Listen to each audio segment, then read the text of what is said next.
अस्सलामुअलैकुम वरहमतुल्लाहि वबरकातुहू। देखिए, माह रमजान शरीफ के आखिरी अशरे का एतिकाफ मस्जिद में मर्दों के लिए तो होता ही है। औरतें कहां पर एतिकाफ करें, उनका मामला क्या होगा, आइए उसका जवाब सुनते हैं। लेकिन आप हमारे चैनल पर नए हैं तो चैनल को सब्सक्राइब जरूर करें, वीडियो को लाइक करें, शेयर भी करें और कमेंट में आप क्या मसला मालूम करना चाहते हैं वो जरूर पूछें। ज़कात के ताल्लुक से, फित्रे के ताल्लुक से और भी दीगर रमजान के ताल्लुक से जो भी पूछना चाहते हैं, या तो आप एक काम ये करें कि स्क्रीन पर व्हाट्सएप नंबर दिया जा रहा है।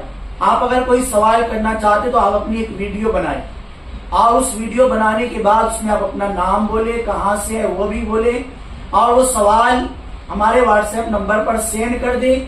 आपकी वीडियो के साथ जवाब दोनों बनाकर इंशाअल्लाह तबारक व तआला सेंड कर दिया जाएगा।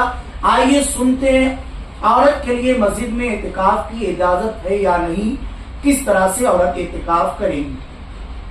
औरत को मस्जिद में एतिकाफ मकरूह है, बल्कि वो घर में ही एतिकाफ करे, मगर उस जगह करे जो उसने नमाज पढ़ने के लिए मुकर्रर कर रखी है, जिसे मस्जिद बैत कहते हैं। और औरत के लिए ये मुस्तहब भी है कि घर में नमाज पढ़ने के लिए कोई जगह मुकर्रर कर ले और चाहिए कि उसे पाक साफ रखे।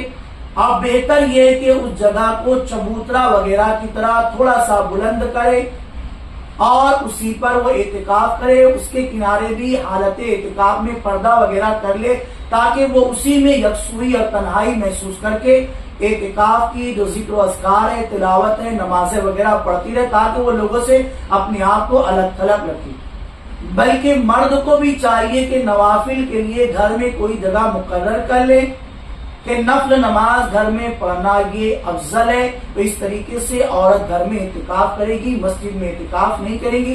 बाकी आप मसाइल और पूछ सकते हैं।